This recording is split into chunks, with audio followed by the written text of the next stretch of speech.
going on, guys? Welcome to another edition of the NarikChase channel. I'm your boy NarikChase, and in this video we're going to be reviewing Venom. Features Eddie Brock becoming Venom.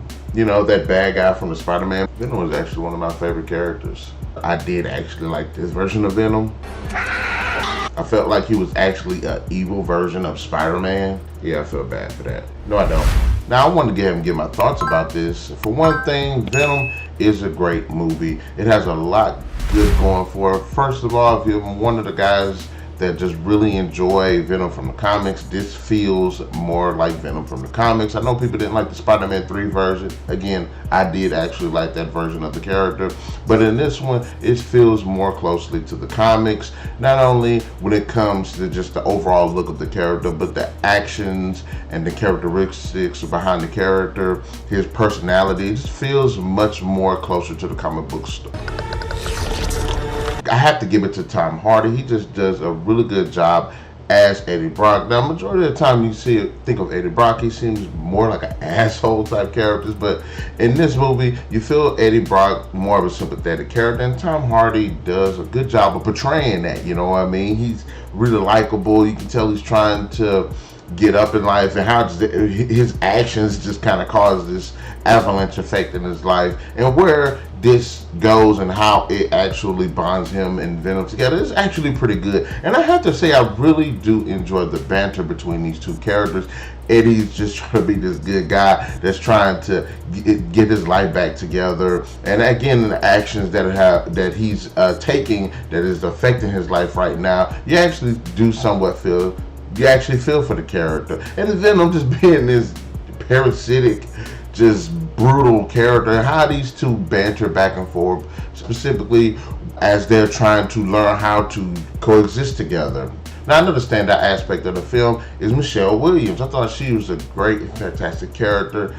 She does a really good performance, and I love the back and forth between her and Tom Hardy. They have really good chemistry, and despite what their characters do and what they're going throughout the film, you actually like these two. And I actually felt a bit of chemistry, not only between Hardy and Williams, but actually between their two characters. And I was actually somewhat rooting for them. You could definitely tell that they care about each other. The villain of the film just pretty much fucking sucked. He is just this generic ass dude that just came out of freaking nowhere. Now, I'm not sure if his character is actually in the comics. There is another symbiote that does pop up in the film, and that's definitely from the comics. And that symbiote was actually pretty cool.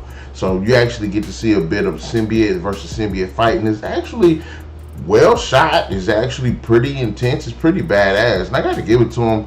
Seeing these two symbiotes and how they utilize their powers against each other was actually really, really cool. There's a lot of really good dark humor in this film. It's surprisingly funny, and again, it's really the banter between Venom and Eddie Brock. Really cool scene where you get to see Venom versus the SWAT team. I love seeing stuff like that. It happened in Maniac Cop 2, it happened in Darkness Falls, it happened in The Terminator, which was a complete missed opportunity in Jeepers Creepers. Pacing issues, the movie isn't really that long, and I guess because I don't really like the villain, it felt slow because he wasn't really interesting. So I wasn't really interested in anything that he had going on. Yes, the overall plan that he had was really cool, that I just really didn't give two shits about the villain. He just sucked. He really did. Why is this not rated R? Why isn't there more gore, PG-13 rating? I get what they're trying to appeal to. I'm not sure if that's really a nitpick or anything, but it's like when I used to watch the Wolverine movies, and I'm like, Wolverine's a pretty violent character. I'm not seeing a lot of red in these movies. But we're going to go ahead and take that back. So in the end, Venom is actually a really, surprisingly really good movie. Is it a really good Spider-Man movie? Yeah, and I actually would like to hopefully see Spider-Man be in a Venom movie in the future, because I think it's actually pretty cool. And Venom Let There Be Carnage just dropped, so I'm going to be reviewing that pretty soon. But having said that, Venom is actually a really good movie. The performances are really good. There's a lot of good action. There's a lot of good humor. I really did enjoy the characters. I really enjoyed the chemistry. I really enjoyed seeing Venom in the portrayal of this character, despite the fact that I actually did like the one from Spider-Man 3. Aside some of the pacing issues and a fucking villain that sucked, Venom definitely deserves 4 out of 5. And Venom, I feel like, is one of those movies where it's ushering in a new age of comic book movies. It's like Joker was a really good movie that focused on the villain. Venom is a really good movie that's focused on the villain, even though it comes out a bit more as a vigilante towards the end. Hopefully in the sequel, he could be more of kind of a violent vigilante type. But we'll see. Anyway, guys, in the comment section below, let us know. What did you think about Venom? Did you like it? Did you not like it? Did you like this version of Venom because it's more closer to the comics? Or do you like the Spider-Man 3 version? Because personally, I do like the Spider-Man 3 version, even though I do like this version as well. Be sure to hit that like, share, subscribe, and that notification button to get the best of what we got going on the channel. And we'll definitely catch you guys later.